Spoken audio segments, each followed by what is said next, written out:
Bonsoir Manon. Bonsoir Paul. Alors comme chaque semaine, tu vas nous partager tes idées de sortie pour ce week-end et tu nous proposes de commencer par une soirée débat au Ciné-Quai de Saint-Dizier. Et c'est le film Les Chatouilles qui sera projeté. Il raconte l'histoire d'Odette, 8 ans, qui aime danser et dessiner.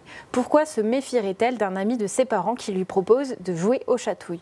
Adulte, Odette danse sa colère, libère sa parole et embrasse la vie.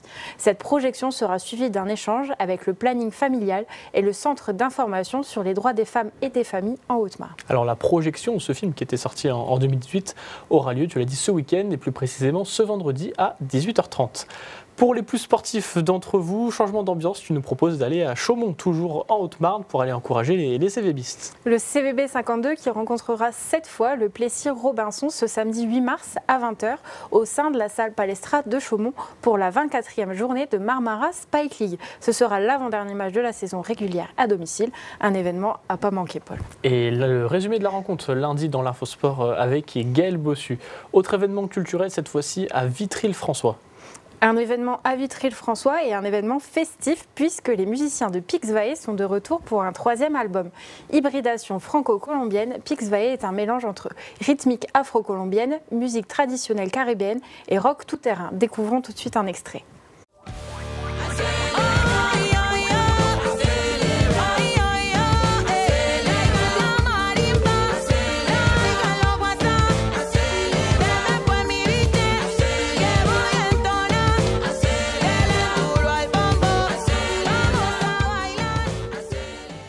Une bonne ambiance au programme, Manon. Tout à fait, Paul. Rendez-vous donc à l'Orange Bleu de Vitry-le-François ce vendredi à 19h pour découvrir les rythmes caribéens.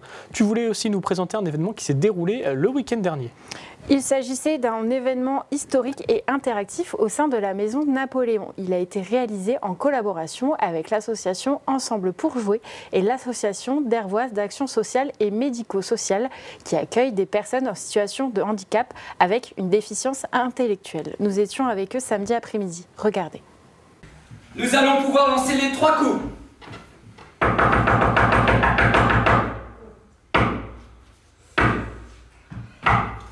Saviez-vous? Ah bah ça commence bien. Oh, 3 coups on avait dit.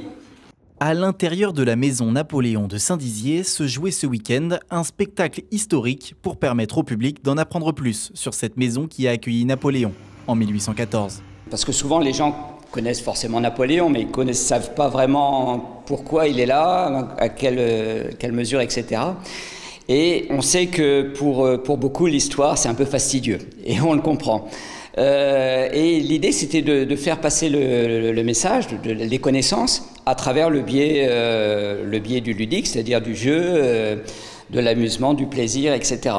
Et donc avant tout c'est faire passer un bon moment au public, aux spectateurs, mais si en sortant ils en ont pris davantage pourquoi Napoléon est venu ici, qui était Napoléon et que s'est-il passé pour qu'il débarque chez nous, ben voilà, on aura tout gagné. L'idée est aussi de valoriser les personnes en situation de handicap avec une déficience intellectuelle et une capacité plus limitée d'apprentissage. Pour cela, l'association Ensemble pour jouer a réuni une troupe de l'association d'Hervoise d'action sociale et médico-sociale.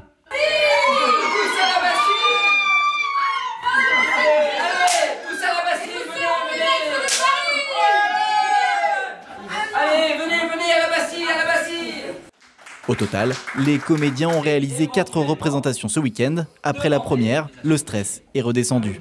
Là, ce matin, ça s'est bien passé parce qu'il y avait des gens qui sont venus ce matin. Et là, on a fait un théâtre direct maintenant parce qu'on s'est mis en costume et puis voilà. Et là, c'est la 2e fois que je fais ça. C'est Reims Alain pour dire merci. Et puis, ça me plaît aussi. L'association envisage déjà de réaliser prochainement des spectacles sur des personnages historiques passés dans la région, comme Jeanne d'Arc ou le général de Gaulle. En attendant, la ville de Saint-Dizier, toujours à la recherche d'un investisseur pour faire vivre cette maison, symbole du passage de Napoléon dans la ville. Enfin, on termine maintenant avec l'exposition annuelle de la BAP. Et oui, prenons un petit peu d'avance maintenant. L'association Bragard des Arts Plastiques à BAP sera installée à l'espace Cœur de Ville de Saint-Dizier, place du Général de Gaulle, du 14 au 16 mars. Peinture, poterie, mosaïque et loisirs créatifs sont prévus. Merci Manon. Et n'oubliez pas, d'autres idées sorties sont à retrouver dans l'agenda sur notre site internet et notre application. À bientôt Paul.